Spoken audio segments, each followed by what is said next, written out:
branches creaking like old bones. I heard a sound from outside the tent. It wasn't the wind. It was a rhythmic, scraping sound, as if something heavy was being dragged across the forest floor. I held my breath, my entire body tense. The sound stopped. I waited for what felt like an eternity, my ears straining in the dark, and then it started again, this time from a different direction, closer to the tent. It was followed by a series of thuds, a slow, methodical rhythm that was impossible to mistake. It was the sound of something dropping a heavy stone. One, then another, then another. The scraping and the thudding continued, a slow, deliberate cadence, as if something was painstakingly building one of those strange cairns right outside my tent. I wanted to scream, to run, but my body was frozen with a primal, suffocating fear. This wasn't an animal. This wasn't a person. The thudding and scraping went on for hours, a relentless, horrifying symphony being performed just feet from where I lay. I could hear the distinct sound of a rock scraping against another, the tiny muffled clink of them settling into place. Then, a new sound, a deep, resonant hum that seemed to vibrate through the very ground. It was low and inhuman, a mournful, ancient sound that seemed to be coming from the center of the growing cairn. The hum filled the air, a sound of immense power and cold, alien purpose. It went on, a single, unwavering tone that felt like a question, a plea, or a demand. I felt it in my chest, a physical pressure that made it hard to breathe. The humming, the scraping, the thudding, it was a message being delivered, and I was the unwilling recipient. The humming and the scraping stopped abruptly as the first light of dawn filtered through the trees. The silence that followed was even more terrifying than the noise. I lay there for a long time, listening to the birds chirp, the creek gurgle, the normal sounds of a waking forest. Slowly, cautiously, I unzipped my tent. My eyes immediately fell upon it. Not 10 feet from my tent door, where my fire had been just hours before, stood a cairn of stones at least 5 feet high. It was a massive, impossibly balanced tower of rock, with the largest stones at the base and the smallest at the top. The precision was breathtaking, and the sheer number of stones was staggering. I looked around for footprints, for any sign of a person, but there were none. The ground was soft and muddy from the creek, but there was nothing, only a single, strange, three-toed footprint near the base of the cairn. I didn't stop to take a picture.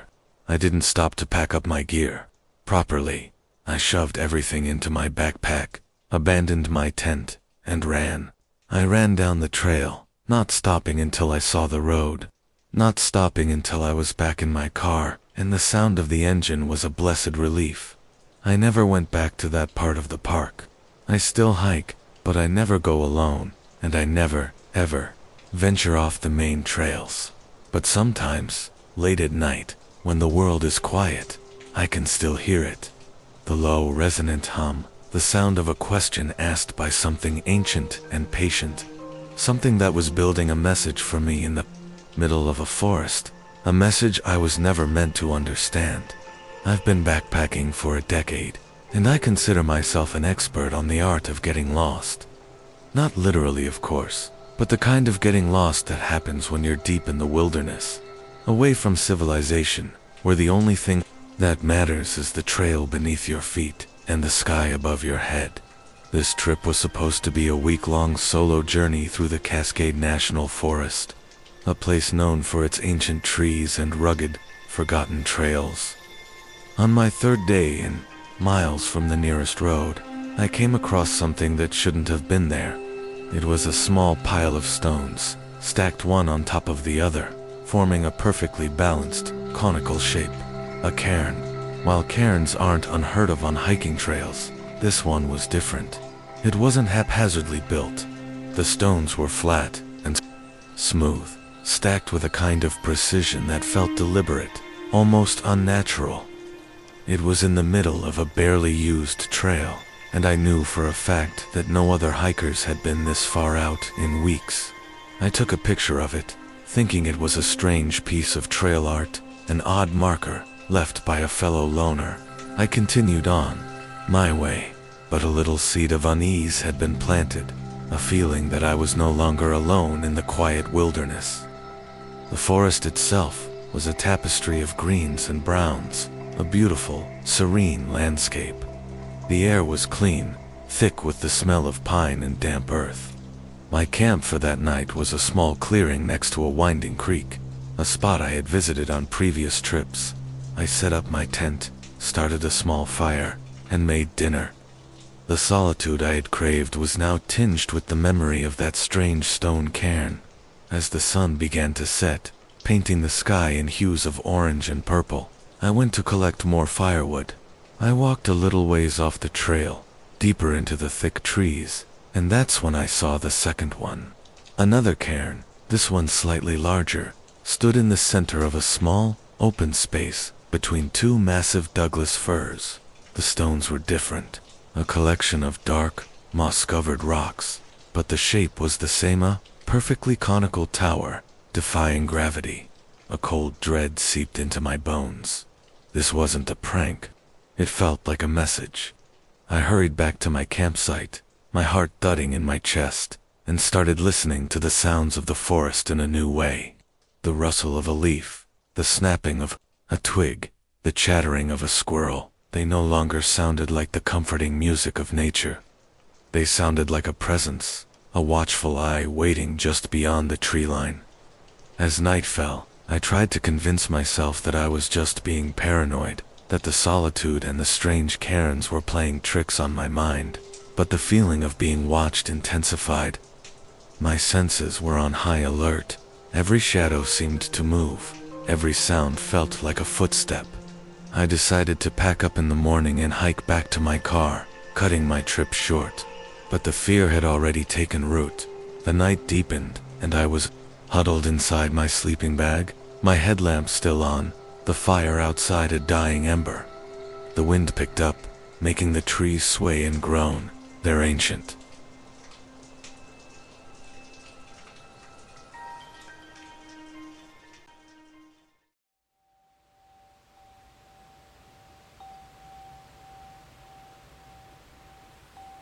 The lake was our annual ritual.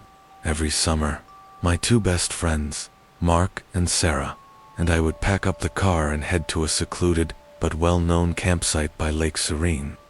It was our escape from the city, a chance to fish, drink, and tell stories around a fire until we passed out. The first day was always a perfect blur of laughter and setup. This year, though, as we started to clear the campsite, we found something unsettling. Sitting on a felled log, right where we usually put our cooler, was a small, crudely carved wooden doll. It was made of a dark, weathered wood, and its features were rough and primitive. The most disturbing part, however, was its eyes. They had been gouged out, leaving two dark, empty holes staring blankly ahead. Marc, ever the jokester, picked it up with a stick. "Looks like a souvenir from the last campers," he said, laughing. "Probably a bad joke." Sarah shuddered and told him to throw it away. Marc did, tossing it into the dense undergrowth at the edge of the campsite. We all laughed about it, dismissing it as a weird, harmless prank. We never considered that it might have been left there for a reason, or that we were now standing in the middle of a story that didn't belong to us. As the sun set and the fire roared to life, the easy, carefree atmosphere began to shift. The crickets, which had been a constant, gentle backdrop to our day, seemed to fall silent. The wind, which had been a soft breeze, stilled to nothing. An unnatural quiet settled over the woods. We were used to the sounds of the night, the hooting of owls, the rustling of squirrels, but this silence was different.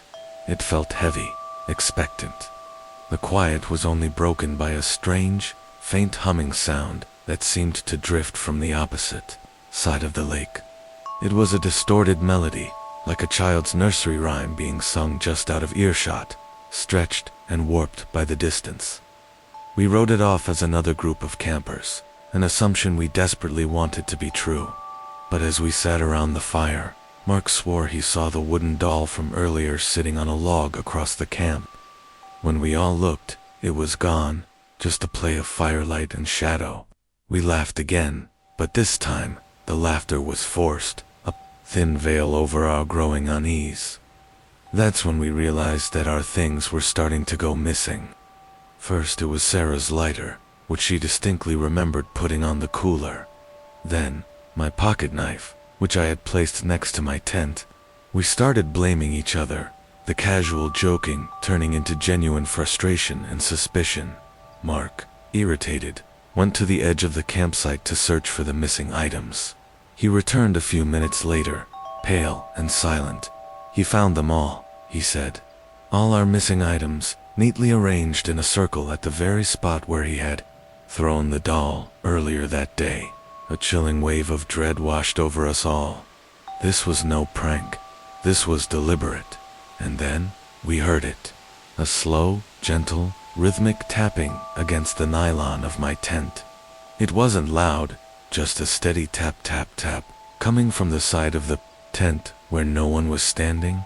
It was a patient, insistent sound, and it continued for what felt like an eternity, a steady beat in the oppressive silence. I tried to convince myself it was just a branch tapping against the tent, but the rhythm was too perfect, too deliberate.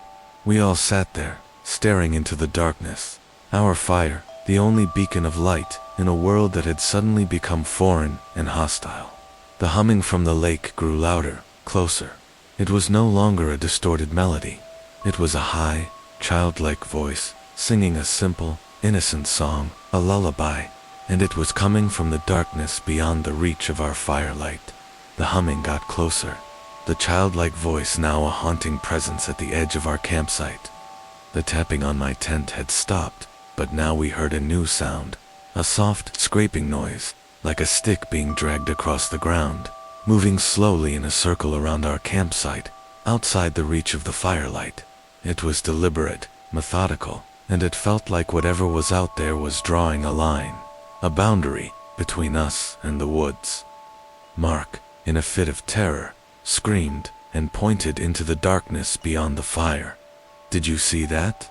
he yelled, his voice cracking. We all looked, our eyes straining to make sense of the flickering shadows. We saw nothing, just the silhouettes of the ancient trees, their branches swaying in a non-existent breeze. But as my eyes adjusted to the dark, I saw something else. Something that made my blood run cold and my heart stop in my chest. The wooden doll. It wasn't sitting on a log.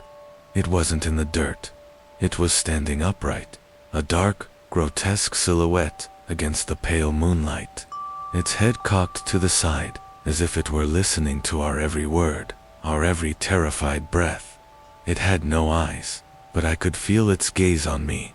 It was standing at the very edge of the circle of our firelight, just a few feet from where Marc was sitting. We didn't sleep that night. We huddled together by the fire, our eyes fixed on the darkness, our ears straining for the slightest sound. The doll was gone by morning, as was the silence and the humming. The woods were filled with the familiar sounds of birds and the gentle lapping of the lake. We packed up our things in a terrified frenzy, leaving behind a few items we were too scared to search for. We didn't stop until we were back on the main road, the feeling of escape finally starting to settle over us. I tried to report what had happened to the local park ranger, an old man who had worked at the station for decades. He listened patiently to my rambling, terrified account, then told me a story of his own. A little girl, he said, had gone missing in those woods almost 70 years ago.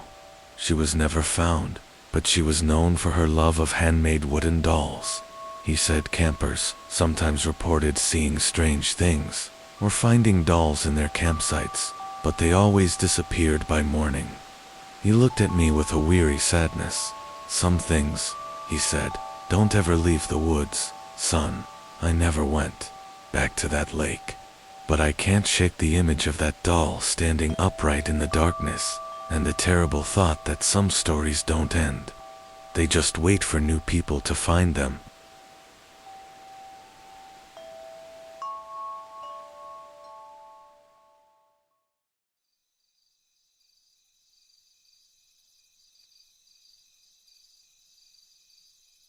And I knew that whatever was in that river, it wasn't a hiker, and it wasn't a trick of the acoustics. It was a presence, and it wanted me. As the night wore on, the singing grew to a fever pitch, a deafeningly loud and beautiful melody that seemed to be coming from every direction at once. The fire was a small, flickering beacon in a sea of sound and darkness. I gave up on staying awake and crawled into my tent, zipping the flap shut, the thin nylon a pathetic barrier against the night. The singing was so loud that it felt like it was inside the tent with me, a chorus of voices rising and falling in an ancient otherworldly song. I covered my ears, but it did nothing. The sound was in my head, a hypnotic, beautiful nightmare that I couldn't escape. Then I heard a different sound, a loud, heavy splash from the river, the sound of something massive hitting the water. The singing stopped abruptly. My heart stopped with it. The silence that followed was heavy and expectant, filled only with the sound of my own panicked breathing. Then I heard it. A soft, wet scraping sound, a heavy, dragging noise coming from the direction of the river. It sounded like something large and heavy was pulling itself out of the water and onto the rocky shore. I heard a series of heavy thuds, a deliberate, dragging sound that was getting closer and closer to my tent. My body was a block of ice, my mind screaming at me to run, but my muscles refused to obey. The dragging stopped just outside my tent flap, inches from where my head was resting on my sleeping bag. A new sound started, a slow, wet, clicking and hissing, as if something were tasting the air, a sound of anticipation. It was a sound that was so close, so intimate, that I felt a gust of cold, wet air on the side of my face, through the thin fabric of my tent. The hissing was followed by a wet, whispered breath, and then a low, wet gurgling. It was a sound of immense satisfaction, and I knew that whatever was outside my tent, it had me. I don't know how I survived that night. I just lay there, frozen with terror, until the first rays of dawn touched the canyon walls. The hissing was gone. The river was back to its gentle gurgle. I slowly, cautiously, unzipped my tent. The morning light was a blessed relief, but it revealed something that made the dread return in a suffocating wave. On the ground outside my tent, in a perfectly circular pattern, were dozens of small, wet, smooth river stones. There were no footprints in the wet sand, no sign of anything heavy being dragged across the ground. There was nothing. I packed up my belongings in a daze, leaving my tent and my camping gear behind. I didn't stop to think. I hiked out of that canyon as fast as my legs could carry me, not looking back. I still hear the song sometimes, in my dreams, a beautiful, terrifying lullaby that lures me towards the sound of a cold, flowing river.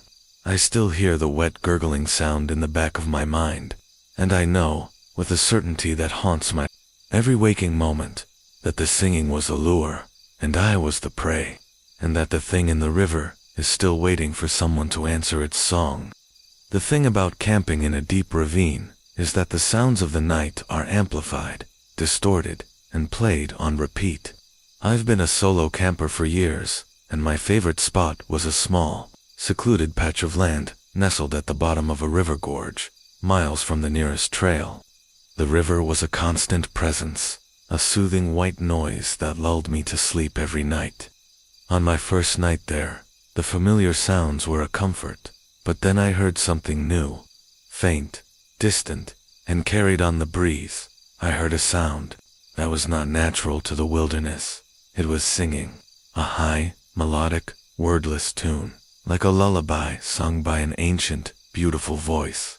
It was strange, but I quickly rationalized it away. The acoustics of the canyon could do funny things to sound, and a late-night hiker on a distant ridge could be the source. The song was brief, and after a few moments, the gentle rushing of the river was the only sound again. I pulled my sleeping bag tight around me and fell into a deep, peaceful sleep, a new memory of the song tucked away in the back of my mind. The next day was a perfect blur of fishing, hiking, and the quiet satisfaction that comes from being truly alone. I prepared my dinner, watched the sun dip below the jagged canyon walls, and let the familiar darkness settle in around me. As the first stars began to appear, the singing started again. This time, it wasn't a faint sound on the breeze. It was closer, much closer. It was coming from the river. I rose to my feet, my heart hammering against my ribs, and stared out into the dark, flowing water. The song was no longer just a tune. It was a rhythmic, almost hypnotic chant, and it had a strange, beckoning quality to it. I shone my headlamp on the river, but all I saw was the water rushing over the rocks, the light glinting off the surface. But then I saw a shadow. A long, dark shape moved against the current, a silhouette that seemed to be flowing upstream, a feat that should have been impossible. It was a fleeting glimpse, a trick of the light and water, but it was enough to send a cold shiver down my spine. The singing continued, and I realized with a growing horror that the sound was not coming from down the river or up the river. It was coming from the river itself, from the water. My rational mind was screaming at me to pack up and leave, but I was frozen, mesmerized by the beautiful, terrifying melody. I watched the opposite riverbank, a sheer rock face that was impossible to climb, and saw another shape, a tall, thin silhouette that seemed to be watching me from a ledge far above. It was gone a moment later, a trick of my mind, I told myself. The singing, however, was no trick. It grew louder, more insistent, and I felt a strange pull, a compulsion to walk towards the river. I had to force myself to turn away, to go back to the safety of my small campfire. The melody followed me, weaving its way through the sounds of the night. A beautiful alien sound that was slowly chipping away at my sanity, trying to lure me into its embrace. I sat by the fire for hours, my back to the river, my hands wrapped around a warm mug of coffee, trying to drown out the sound of the singing with the sound of my own breathing. But I could still hear it.